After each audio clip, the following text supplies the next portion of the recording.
అంటే అతని దృష్టిలో ఎక్స్ అంటే పూర్వపు ట్విట్టర్ కేవలం ఒక సోషల్ మీడియా యాప్ కాదనమాట. కానే కాదు. అలాగే ఏఐ కేవలం ఒక టెక్నాలజీ కాదు. ఇవన్నీ ఒక పెద్ద లక్ష్యం కోసం అతను వాడుతున్న సాధనాలు. లక్ష్యమేంటి? ఆ లక్ష్యం మానవజాతి సామూహిక స్పృహను విస్తరించడం. ఈ ఒక్క ఆలోచనను మనం అర్థం చేసుకోగలిగితే అతని మిగతా నిర్ణయాలన్నీ చాలా స్పష్టంగా కనిపిస్తాయి. చాలా ఆసక్తికరంగా ఉంది. అంటే ఎక్స్ కొనుగోలు చేయడం దగ్గర నుంచి ఏఐ గురించి అతని అంచనాల వరకు అన్నీ ఈ సామూహిక స్పృహ చుట్టూనే తిరుగుతాయన్నమాట. అవును. సరే, అయితే ఆ మొదటి మెట్టుతోనే మొదలు పెడదాం. X platform. అసలు మస్క్ ఆలోచనలేంటి?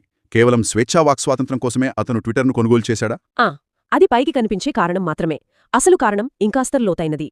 మస్క్ ఏమన్నారంటే, ట్విట్టర్ ముఖ్యంగా శాన్ ఫ్రాన్సిస్కో కేంద్రంగా పనిచేయడం వల్ల ఒక తీవ్ర వామపక్ష భావజాలం వైపు మళ్లిపోతోందని అతను భావించారు. అంటే ప్రపంచంలోని సగమంది గొంతును నొక్కేస్తోందని. అదే. అతని లక్ష్యం దాన్ని ఒక సమతుల్య వేదికగా, ఒక మధ్య మార్గంగా మార్చడం. ఓకే. ఏ దేశ చట్టాలకు లోబడితే సరిపోతుంది, అంతేకాని ప్లాట్ఫామ్ తన సొంత అభిప్రాయాలను రుద్దకూడదు. అది అతని వాదన. దీన్నే ఆయన గ్లోబల్ టౌన్ స్క్వేర్ అని తీశారు కదా. యావత్ ప్రపంచానికి ఇదొక ప్రజాచావడి లాంటిదన్నమాట.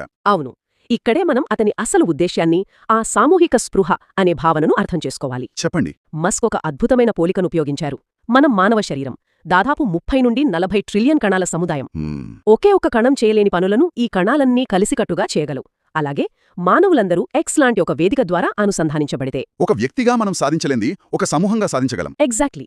అతని దృష్టిలో మానవుల మధ్య సమాచార ప్రవాహం ఎంత మెరుగ్గా, ఎంత వేగంగా, ఎంత నిజాయితీగా ఉంటే మనం విశ్వం గురించి అంత గొప్ప ప్రశ్నలు అడగగలుగుతాం. ఇప్పుడు కనెక్ట్ అయింది. అందుకే అతను ఆడియో వీడియో కాల్స్, ఆటోమేటిక్ అనువాదం లాంటి ఫీచర్లను జోడిస్తున్నాడు. ఇది కేవలం ఇతర యాప్స్తో పోటీపడటానికి కాదు. భాష, దూరం ఇలాంటి అడ్డంకులను తొలగించి మానవులందర్నీ ఒకే సంభాషణలోకి తీసుకురావడానికి.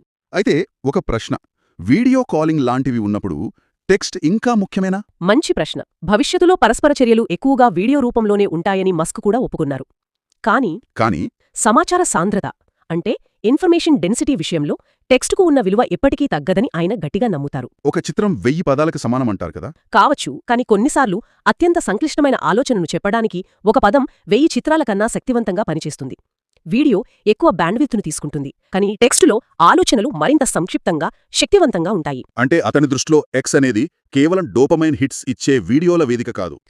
అది ఆలోచించేవారికి, చదివేవారికి, రాసేవారికి ఒక అడ్డాగా ఉండాలి. అంటే మానవ మేధస్సును ఏకం చేసే ఒక సాధనంగా ఎక్స్ను చూస్తున్నాడు.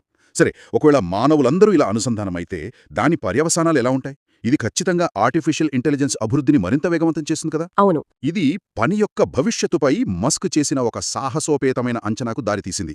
ఇది విన్నప్పుడు నేను నిజంగా ఆశ్చర్యపోయాను. అవును, ఆ అంచనా వింటే ఎవరైనా ఆశ్చర్యపోవాల్సిందే. మస్క్ ఏమంటున్నారంటే, రాబోయే 20 ఏళ్లలోపు